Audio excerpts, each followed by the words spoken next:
There you go. Can everyone see? Yes. Perfect. Okay, thank you everyone for joining us today for our first MorphoBank Connects conference. So our virtual conference, we are very excited to have everyone here and the responses for interest. It's just great. So my name is Brooke Longfox. I am a MorphoBank data curation scientist, and I have been with MorphoBank for a little over 3 years now. I help with curation and I help manage our interns and our volunteers. Tanya, would you like to introduce yourself? Yeah. Well, I'm the director of MorphoBank, and I've worked with the project since 2018 and 2019. And it's really been encouraging to see the community contributing and helping keep this organization strong. So back to you, Brooke. Okay, thanks, Tanya. And please feel free to reach out to Tanya or I if you have any questions throughout the conference.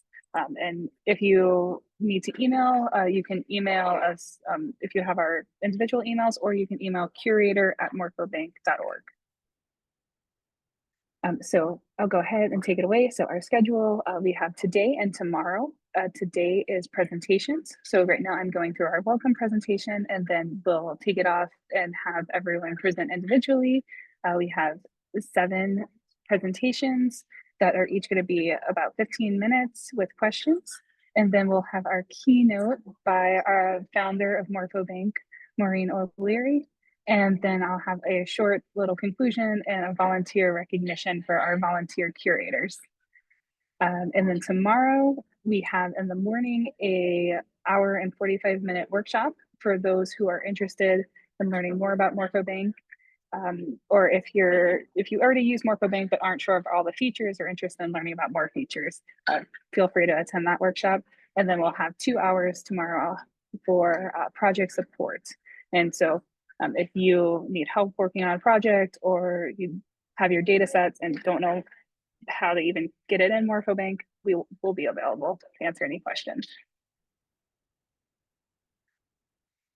So one thing I wanted to point out is MorphoBank is getting a huge update, and we are looking for beta testers. And so if you are interested, if you've been using MorphoBank and want to see some of the new features and see the new platform, please, you can scan the QR code, or you can go ahead and type it in your search bar. So it's beta.morphobank.org. And we are looking for any kind of testing and feedback, but if you could get it to us by September 21st. And you can email curator@morphobank.org for that feedback. So feel free to check out our new site and see what's to come. As part of our conference, we have 2 additional activities coming up. One is a user forum. So we are interested in gathering a group of MorphoBank users and finding out what you like about MorphoBank, what you think should happen with it, what should happen with the data, and it'll be an open discussion. And so you probably signed up when you registered, but if you didn't sign up for it and you want to attend, just give us an email. In addition to our user forum, we also have a data project that we're going to be working on. And so right now, MorphoBank has been used, the data has been used and cited in other papers. And one of the things we're trying to do is get a handle on how often data is being reused, what it's being reused for. Also, are there any gaps in data? So we have a lot of vertebrate paleontology, for example. Are we missing data on plant studies? So one of the points of this data project is to figure out any gaps or holes in curation for MorphoBank and uses for MorphoBank. And so if you're interested in joining that data project, we would welcome you. Our end goal is to produce a publication that details what MorphoBank data is being used for, what the gaps are, and what the reuse is. So if you'd like to join, feel free to email us, or you probably already registered when you registered for the conference. Okay, a little bit about MorphoBank. So MorphoBank is a specialized repository, and it is a structured database for phylogenetic matrices. MorphoBank was specifically designed to build, curate, and permanently house these matrices. And we want to ensure the long-time usability and discovery of deposited data. And so that is one of MorphoBank's main roles. with open science as a database and a repository. The data from MorphoBank is downloaded by a lot of different people, the general public, researchers, and students. The data is used for educational purposes and for reuse in additional research. So some phylogenetic matrices will be downloaded, people will add new taxa to them, they will add new characters and reuse it for additional research. Data is added during the research process. You may add the data to MorphoBank as you've done your research and you're publishing your paper and the journal is saying, hey, where did you deposit your data? Some people just add their data to MorphoBank as part of that. And then we also have people that add data post-publication. And our MorphoBank curators, this is some of the things we do. We go through and look to see what data has been published, but is not in MorphoBank, because we want to make sure that MorphoBank has as much of the phylogenetic data available that we can provide. MorphoBank is open access. However, open data isn't free. To maintain it requires resources, and simply making the data available isn't enough. It needs to be curated, accessible, reusable. It needs to be fair. And so part of this is that we ensure that that data in MorphoBank can be reused by researchers. And we want to make sure that the data is structured, curated, and reusable. Without proper support, the open data risks becoming disorganized and unusable. And so going into that, Tanya will take over to kind of go over a couple different things about ways you can support MorphoBank. One of the ways that institutions can support MorphoBank is through membership.